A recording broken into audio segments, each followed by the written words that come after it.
Ini dia jenis-jenis telur yang sering kita temui sehari-hari. Pertama, telur ayam ras. Telur ayam ras adalah salah satu bahan pangan paling umum dan bergizi tinggi. Telur terdiri dari beberapa bagian utama. Pertama, cangkang, keras dan melindungi isi telur. Kedua, membran, lapisan tipis di dalam cangkang. Ketiga, putih telur, kaya protein. Keempat, kuning telur, mengandung lemak, vitamin, dan mineral. Kelima, kantung udara, biasanya di bagian ujung telur. Kandungan gizi. Pertama, protein tinggi, membantu pembentukan otot. Kedua, vitamin A, D, B12. Ketiga, mineral, zat besi, selenium. Keempat, kolin, penting untuk kesehatan otak. Ciri-ciri telur segar versus tidak segar. Telur segar. Pertama, tenggelam saat direndam air. Kedua, kuning telur bulat dan utuh. Ketiga, tidak berbau. Telur tidak segar. Pertama, mengapung di air.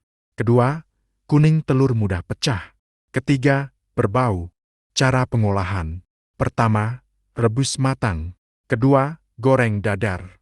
Ketiga, campuran masakan balado dan lain-lain. Tips penyimpanan telur. Pertama, simpan di dalam kulkas bukan di pintu kulkas dan simpan di kotak aslinya. Kedua, jangan dicuci sebelum disimpan. Ketiga, jaga suhu stabil. Keempat, jangan simpan telur yang retak. Kedua, telur ayam kampung. Telur ayam kampung berasal dari ayam yang dipelihara secara tradisional. Ciri-ciri. Pertama, ukuran lebih kecil dibanding telur ayam ras. Kedua, kuning telur lebih pekat dan putih telur sedikit berbeda. Ketiga, rasa lebih gurih dan berisi. Keempat, cangkang biasanya lebih tebal dan kuat. Kandungan gizi. Pertama, protein tinggi. Kedua, vitamin A, D, B kompleks. Ketiga, lemak sehat. Keempat, kadang omega-3 lebih tinggi tergantung pakan ayam. Cara konsumsi favorit. Pertama, direbus setengah matang. Kedua, digoreng sederhana ceplok. Hal yang perlu diperhatikan. Pertama, pastikan benar-benar segar karena sering dikonsumsi setengah matang. Kedua, risiko bakteri seperti salmonella tetap ada jika mentah. Ketiga, harga biasanya lebih mahal daripada telur ayam ras. Ketiga, telur bebek. Telur bebek berasal dari bebek dan terkenal karena ukuran lebih besar serta rasa yang lebih kuat dibanding telur ayam. Ciri-ciri. Pertama, ukuran lebih besar dari telur ayam. Kedua, kuning telur lebih besar dan putih telur sedikit berbeda. Ketiga, cangkang lebih tebal warna putih kebiruan atau hijau pucat. Keempat, rasa lebih gurih. Kandungan gizi. Pertama, protein tinggi. Kedua, lemak lebih tinggi memberi rasa gurih. Ketiga, vitamin B12, vitamin A. Keempat, mineral seperti zat besi dan selenium. Olahan populer.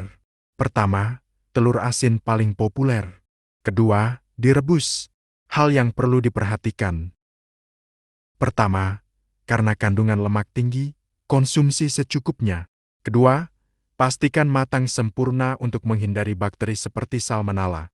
Ketiga, bau bisa lebih amis bagi sebagian orang. Keempat, telur puyuh.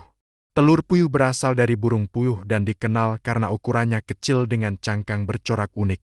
Ciri-ciri. Pertama, ukuran kecil sekali makan bisa beberapa butir. Kedua, cangkang bercorak coklat hitam. Ketiga, kuning telur relatif besar dibanding ukurannya. Keempat, rasa gurih dan sedikit lebih rich. Kelima, mudah matang rebus kira-kira 3-5 menit. Kandungan gizi. Pertama, protein tinggi. Kedua, vitamin B kompleks dan vitamin A. Ketiga, zat besi baik untuk darah. Keempat, lemak dan kolesterol cukup tinggi. Olahan populer. Pertama, sate telur puyuh.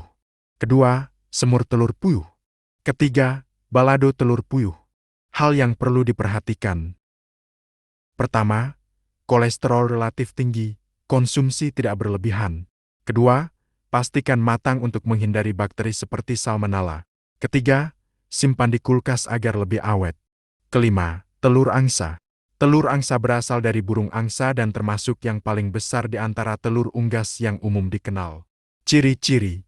Pertama, ukuran sangat besar bisa 2-3 telur ayam. Kedua, cangkang tebal dan keras. Ketiga, kuning telur sangat besar, pekat dan putih telur sedikit berbeda. Kandungan gizi. Pertama, protein tinggi. Kedua, lemak lebih tinggi dibanding telur ayam. Ketiga, vitamin A, B12, D. Keempat, mineral seperti zat besi dan selenium.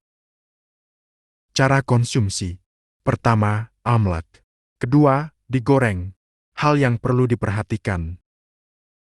Pertama, karena ukuran dan lemak tinggi konsumsi secukupnya. Kedua, harus dimasak matang untuk menghindari bakteri seperti salmonella. Ketiga, tidak selalu mudah ditemukan di pasar. Kalau kamu suka konten seperti ini, jangan lupa like, komen, dan subscribe ya.